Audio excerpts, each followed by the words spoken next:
Hello friends, welcome back जावा learning hub. Last कुछ session से हम अपने हाइबरनेट मैपिंग की टाइप्स को डिस्कस कर रहे थे, जिसमें हमने डिस्कस किया था कि कैसे हम one to one, one to many, many to one और मैनी टू मैनी हाइबरनेट की मैपिंग को अपने जावा प्रोजेक्ट्स के अंदर कॉन्फ़िगर कर सकते हैं। और उसके लिए हमने दो अप्रोच यूज करे थे। फर्स्ट अप्रोच थी हमारी एक्सएमएल बेस्ड कॉन्फ़िगरेशन, सेकंड हमारी क्या थी, एनोटेशन बेस्ड कॉन्फ़िगरेशन। तो दोनों कॉन्फ़िगर अप्रोचेस के साथ हम अपनी मैपिंग को कॉन्फ़िगर कर सकते हैं अपने प्रोजेक्ट के अंदर। लेकिन वहां पे हमने एक देखा था कि हम बार बार एक टर्म को यूज कर रहे थे, वो थी हमारी जनरेटर क्लास या जनरेटर टाइप एनोटेशन के टाइम पे, जब हम एनोटेशन बेस्ड कॉन्फ़िगरेशन की बात कर रहे थे। और जब हम एक्सएमएल बेस्ड कॉन्फ़िगरेशन की बात कर रहे थे, तो वहां पे एक जनरेटर क्लास का यूज कर रहे थे। उसकी कुछ टाइप्स होती हैं, और वो अलग अलग टाइप को हम अपने एज पर डिफरेंट बिजनेस सिनेरियो और बिजनेस सिनेरियो के साथ साथ में जो डेटाबेस हम यूज कर रहे हैं अपने एप्लीकेशन के साथ, तो वो जनरेटर की टाइप, जनरेटर क्लास की टाइप या जनरेशन टाइप जो एनोटेशन के टाइम पे हम कह रहे हैं, तो वो डिपेंड करता है कुछ फैक्टर्स के ऊपर। और उन फैक्टर्स के बिहाफ पे हमारे पास number of generator class available हैं हाइबरनेट के अंदर। उनको आज थ्योरेटिकली हम वन बाय वन डिस्कस करेंगे कि कौन कौन सी जनरेटर क्लास हमारे पास अवेलेबल है हाइबरनेट के अंदर, और उनको हम किस सिनेरियो में और कब यूज कर सकते हैं अपने प्रोजेक्ट के अंदर। तो एक बार थ्योरेटिकली डिस्कस करते हैं जनरेटर की टाइप्स को, और समझते हैं इनके बीच में डिफरेंस क्या है। तो उसके लिए अपने पावर पॉइंट की स्लाइड्स पर चलते हैं और देखते हैं कि कौन कौन सी टाइप्स हमारे पास हैं। Generator classes in hibernate, hibernate के अंदर काफी सारी जनरेटर क्लासेस हैं, वो क्या है और कहाँ यूज करनी होती है उनको। In Hibernate, generator classes are used to generate unique identifiers for the primary key of an entity. Hibernate के अंदर जो जनरेटर क्लासेस अवेलेबल हैं, उनको क्यों यूज करते हैं? जो भी हम टेबल क्रिएट करवाते हैं, उस टेबल के अंदर हमारी एक प्राइमरी की होती है। उस प्राइमरी की के लिए एक यूनिक आइडेंटिफायर जनरेट करवाने के लिए ही हम इन जनरेटर क्लासेस का यूज करते हैं, जो हमारे पास हाइबरनेट के अंदर अवेलेबल है। These generators are specified using generator element with the tag ID in Hibernate mapping file और using annotations। जैसे कि हमने देखा था, आप यहाँ पे एग्जांपल में देख भी पा रहे हो नीचे, यहाँ पे जैसे फर्स्ट एग्जांपल हमारा असाइंड है। जब हम अपने एक्सएमएल मैपिंग के थ्रू अपनी हाइबरनेट की मैपिंग को कॉन्फ़िगर कर रहे थे, लास्ट सेशन में जब हम अपने प्रोजेक्ट क्रिएट कर रहे थे, तो उस टाइम पे जब हम आईडी टैग यूज करते थे, उस आईडी टैग के अंदर एक जनरेटर क्लास का यूज कर रहे थे हम। उस जनरेटर क्लास के अंदर ही हम अपनी इस जनरेटर की टाइप को असाइन करते हैं कि कौन जनरेटर की टाइप को हमें यूज करना है। जैसे कि यहाँ पे हम देख पा रहे हैं, फर्स्ट हमारी क्या है, असाइंड है। तो हम जब XML कॉन्फ़िगरेशन को यूज करते हैं, तो वहां पे एक जनरेटर टैग है आईडी टैग के अंदर, या जनरेटर एलिमेंट बोल सकते हो, जो आईडी टैग के अंदर हम यूज कर रहे थे। वहीं पे हमें अपने जनरेटर क्लास को चूज करना होता था एज पर आवर डेटाबेस, जो हम डेटाबेस यूज कर रहे हैं अपने एप्लीकेशन के अंदर, या फिर as per our business scenario. और जब हम एनोटेशंस के थ्रू अपनी मैपिंग को यूज करते हैं, तब वहां पे हम जनरेशन टाइप है, एक स्ट्रेटेजी देते हैं हम यहाँ पे, जो जनरेटेड वैल्यू एक एनोटेशन है, उसके अंदर हमारे पास जो टैग है या एट्रीब्यूट बोल सकते हैं, जहाँ पे हम स्ट्रेटेजी के अंदर डिफाइन करते हैं हम अपनी, कि हमारी जो जनरेटेड वैल्यू की स्ट्रेटेजी क्या यूज कर रहे हैं अपने प्रोजेक्ट के अंदर। और वहां पे हम जनरेटर की टाइप को असाइन करते थे अपने एनोटेशन बेस्ड कॉन्फ़िगरेशन के अंदर। तो ये जनरेटर क्लासेस हैं, ये हमारे उस प्रोग्राम के अंदर जो हमारी टेबल क्रिएट होंगी, उन टेबल्स के अंदर जो प्राइमरी की है, उसके लिए यूनिक आइडेंटिफायर जनरेट करने के लिए हम जनरेटर क्लासेस को यूज करते हैं। Hibernate provide several built in generator classes and you can also create custom generators if needed। Hibernate के अंदर काफी सारे इनबिल्ट जनरेटर क्लासेस अवेलेबल है, जो हम यहाँ पे वन बाय वन डिस्कस करेंगे। और अगर हमारी बिजनेस नीड को जो इनबिल्ट जनरेटर क्लासेस है वो फुलफिल नहीं करती, तो उस केस में हम अपने कस्टम जनरेटर्स को भी क्रिएट करवा सकते हैं अपने प्रोजेक्ट के अंदर।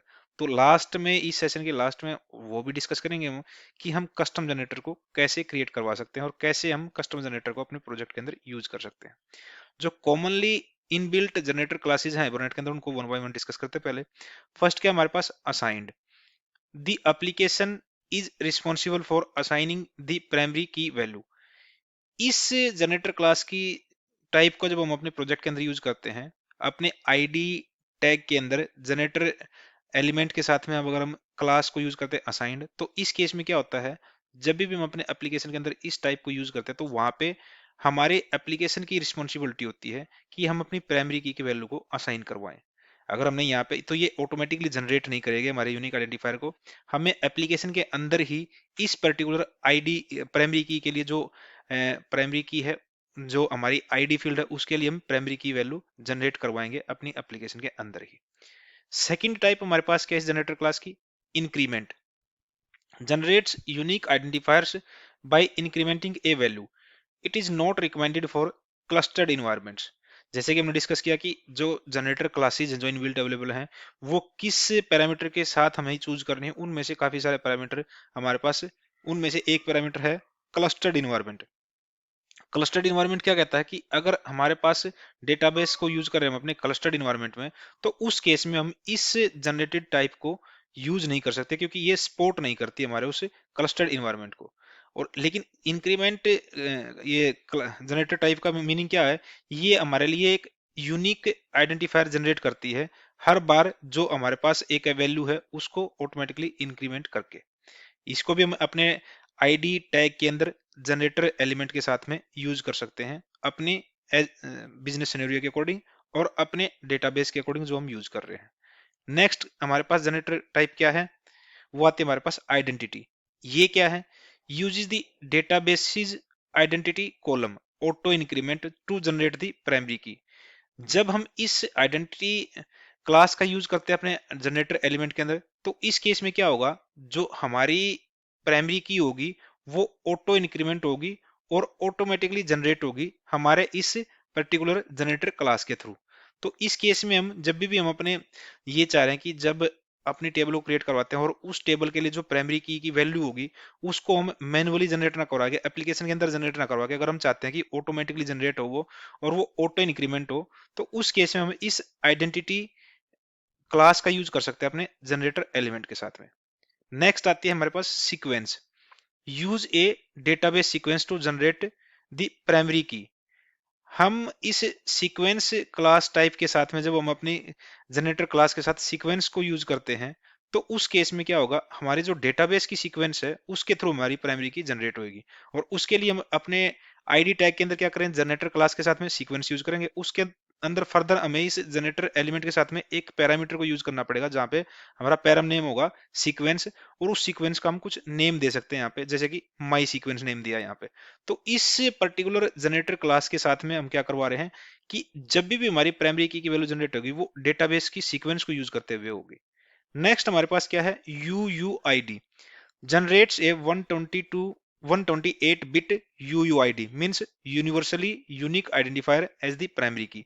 जब हम इस जनरेटर टाइप को अपनी क्लास के साथ यूज करते हैं, जनरेटर क्लास के साथ यूज करते हैं, तो उस केस में हमारे लिए जो प्राइमरी की जनरेट होगी वो 128 बिट की unique universally unique identifier generate होगी बाय सिस्टम।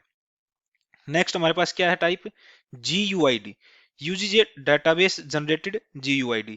इस केस में भी हम जब GUID जनरेटर क्लास का यूज करेंगे, तो हमारे लिए जो प्राइमरी की होगी उसकी value globally unique identifier generate होगी और वो भी हमारी डेटाबेस जनरेटेड होगी। वो it works on my MS SQL server and my SQL server.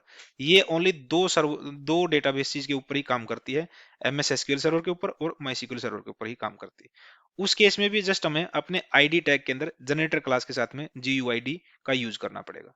Next type आते हैं हमारे पास hilo. Use a high low algorithm to generate unique identifiers. जैसे आप नेम से इंडिकेट कर पा रहे हो, ही लो, हाई और लो, ये पर्टिकुलर जनरेटर क्लास हमारे प्राइमरी की कोई वैल्यू को जनरेट करने के लिए हाई लो एक एल्गोरिथम होता है, उसको यूज करके ये हमारी प्राइमरी की वैल्यू को जनरेट करती है।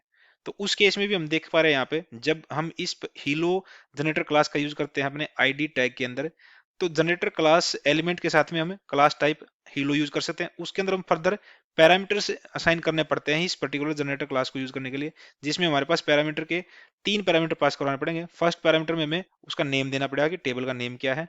सेकंड पैरामीटर में हमें कॉलम का नेम देना पड़ेगा कि टेबल का कॉलम कौन सा यूज कर रहे हैं यहाँ पे। और नेक्स्ट पैरामीटर में नेम देना पड़ेगा मैक्स लो या मैक्स हाई।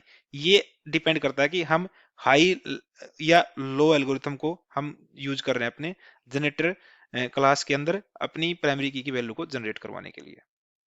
नेक्स्ट आता है हमारे पास सिक हीलो।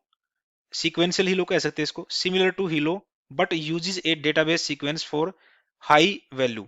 ये क्या हो रहा है हमारे पास, इस पर्टिकुलर टाइप को हम सिमिलर टू हीलो ही कह सकते हैं, लेकिन साथ में ये दो टाइप की कॉम्बिनेशन है। ये हमारे प्राइमरी की वैल्यू को जनरेट करने के लिए डेटाबेस की सीक्वेंस के साथ साथ में हाई और लो एल्गोरिथम है उसको यूज कर रही है हमारे प्राइमरी की वैल्यू को जनरेट करने के लिए। उसके अंदर भी जब हम इसको अपनी जनरेटर क्लास के अंदर सीक हीलो का यूज करते हैं, तो उस केस में भी हमें दो पैरामीटर पास करवाने पड़ेंगे। एक तो हमें पैरामीटर के अंदर हमें अपने सीक्वेंस का नेम पास करवाना पड़ेगा, दूसरा हमें अगर हम मैक्स लो उसको एल्गोरिथम यूज कर रहे हैं तो हमें मैक्स लो पैराम का नेम देना पड़ेगा, अगर मैक्स हाई को यूज कर रहे हैं तो हम उसका पैरामीटर का नेम मैक्स हाई देना पड़ेगा यहाँ पे। तो इस जनरेटर क्लास को भी हम अपने आईडी टैग के अंदर यूज कर सकते हैं एज पर आवर बिजनेस सिनेरियो और एज पर आवर डेटाबेस। नेक्स्ट हमारे पास टाइप आती है native. Automatically select the best strategy, identity, sequence और hilo based on the database dialect. ये जो नेटिव है हमारी जनरेटर की जो क्लास है, जनरेटर की जो टाइप है, उसको हम अपने प्रोग्राम के अंदर भी यूज करते हैं, अपने प्रोजेक्ट के स्ट्रक्चर के अंदर भी यूज कर चुके हैं जब हमने अपने प्रोग्राम प्रोजेक्ट को एक्सएमएल मैपिंग क्लास के बेस्ड अपनी हाइबरनेट की मैपिंग को कॉन्फ़िगर करवाया था। तो उस केस में हम जनरेटर की वैल्यू हमेशा class generator class native use करते आए हैं अब तक।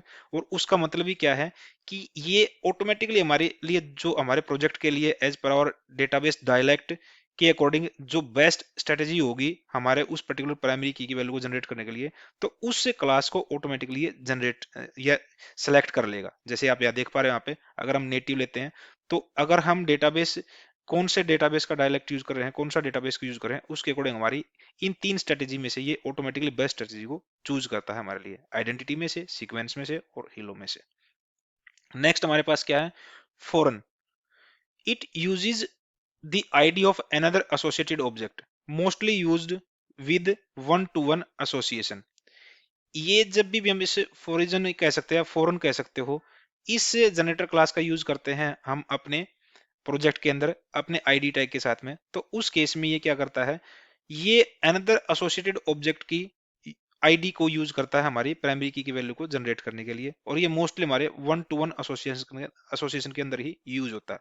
जब हम इसको इस पर्टिकुलर जनरेटर क्लास का यूज करते हैं अपने आईडी टैग के अंदर, तो वहां पे हमें एक पैरम को यूज करना पड़ता है, जहां पे पैरम का नेम हमें प्रॉपर्टी असाइन करना पड़ता है, और वो प्रॉपर्टी क्या होती है, अनदर क्लास के एसोसिएटेड ऑब्जेक्ट की प्रॉपर्टी होती है वो।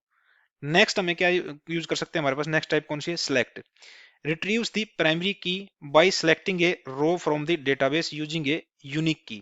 जब हम select को यूज करते हैं अपनी जनरेटर क्लास को, तो उस केस में क्या करता है, हमारी प्राइमरी की को रिट्रीव करने के लिए हम अपने जो सिलेक्टिंग रो है डेटाबेस के अंदर से उसकी यूनिक वैल्यू के बिहाफ पे हम अपनी प्राइमरी की वैल्यू को जनरेट करवा सकते हैं। तो उस केस में भी हमें, अगर हम इस पर्टिकुलर जनरेटर क्लास को अपने आईडी टैग के अंदर यूज करते हैं एज ए जनरेटर क्लास, तो उस केस में भी एक पैरामीटर पास करना पड़ता है जिसका नेम होगा हमारा की, कि हमारे उस पर्टिकुलर सिलेक्टिंग रो के अंदर यूनिक की कॉलम कौन सा है, उसके बिहाफ पे हमारी ये प्राइमरी की वैल्यू को रिट्रीव करता है। नेक्स्ट हमारे पास क्या है, sequence identity. Combines sequence and identity generator strategy. ये सीक्वेंस आइडेंटिटी क्या है जनरेटर क्लास, इसमें हम दो जनरेटर क्लास का कॉम्बिनेशन यूज कर सकते हैं, सीक्वेंस और आइडेंटिटी का, अपने उस टेबल के अंदर प्राइमरी की वैल्यू को जनरेट करवाने के लिए। It uses A special sequence generation strategy. It is supported in Oracle 10G drivers only. इसकी भी कुछ लिमिटेशंस है, ये हमारे पास जो ओनली ओरेकल 10G ड्राइवर्स है उसी के साथ ही ये particular sequence identity generator class support करती है, अदरवाइज हम इसको किसी और ड्राइवर के साथ यूज नहीं कर सकते। जब हम इस पर्टिकुलर जनरेटर क्लास को अपनी आईडी टैग के अंदर यूज करते हैं, तो यहाँ पे हमें एक एडिशनल पैरम पास करना पड़ेगा जिसका नेम हमारा क्या होगा, सीक्वेंस होगा, क्योंकि ये कॉम्बिनेशन क्या है, सीक्वेंस और आइडेंटिटी जो हमारी जनरेटर क्लासेस हैं उनका एक मिक्स यूज है। नेक्स्ट हमारे पास क्या आता है, enhanced sequence, an enhanced version of the sequence generator. ये सीक्वेंस जनरेटर का ही एक इनहेंस्ड वर्जन है। जब हम इस particular strategy class generator class का यूज करते हैं अपने आईडी टैग के अंदर, तो यहाँ पे भी हमें एक एडिशनल पैरम पास करना पड़ता है जिसका नेम हमें असाइन करना पड़ता है उसकी सीक्वेंस नेम के साथ में।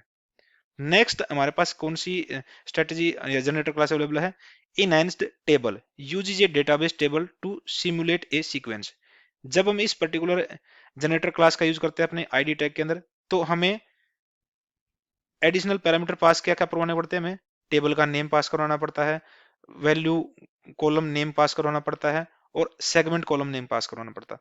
तो ये बहुत सारी हमारे पास जनरेटर क्लास हैं, हमारे पास अवेलेबल हैं हाइबरनेट के अंदर, लेकिन मोस्टली इनमें से 3 या 4 ही जनरली मोस्ट कॉमनली यूज होती हैं। जो मोस्टली हमने अब तक क्या यूज किया है अपने प्रोजेक्ट के अंदर? हमने नेटिव जनरेटर क्लास को यूज किया है, हम आइडेंटिटी को यूज कर सकते हैं, सीक्वेंस को यूज कर सकते हैं।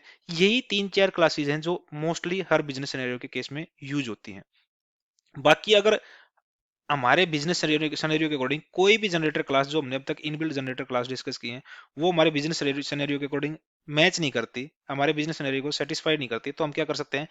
कस्टम जनरेटर के थ्रू हम खुद की एक जनरेटर क्लास क्रिएट करवा सकते हैं। तो कैसे कर सकते हैं? कस्टम जनरेटर होता क्या है? If one of the if none of the built-in generator meets your requirement, you can create a custom generator by implementing the identifier generator interface. हमारे पास हाइबरनेट के अंदर एक आइडेंटिफायर जनरेटर इंटरफेस होता है।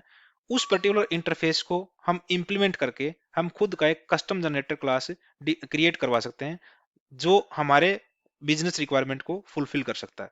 तो उसके लिए हमारे कुछ, जैसे हमारे पास क्या है, हम कैसे उस पर्टिकुलर आइडेंटिफायर जनरेटर इंटरफेस को इंप्लीमेंट कर सकते हैं अपने क्लास के अंदर? तो यहाँ पे एक तरीके से सिंटैक्स दिया हुआ है, यहाँ पे हम एक क्लास डिफाइन करें जिसमें हम अपना क्लास नेम दे सकते हैं कस्टम UUID जनरेटर, और वो क्या करेगा? हमारे पास जो आइडेंटिफायर जनरेटर इंटरफेस है उसको इंप्लीमेंट करेगा, और उसके अंदर जो हमारे पास एक जनरेटर का मेथड है, उस मेथड को हम यहाँ पे ओवरराइड करवा के और उसकी इंप्लीमेंटेशन हम यहाँ पे दे सकते हैं अपने प्रोजेक्ट के अंदर, जिसके थ्रू हम अपने खुद का एक कस्टम जनरेटर डिफाइन करवा सकते हैं। हम उस कस्टम जनरेटर के अंदर, मतलब ये कह सकते हैं हम, जो इनबिल्ट स्ट्रेटेजी है, इनबिल्ट जनरेटर क्लास है, उनको कंबाइन करवा के अपना खुद का एक कस्टम जनरेटर क्रिएट करवा सकते हैं।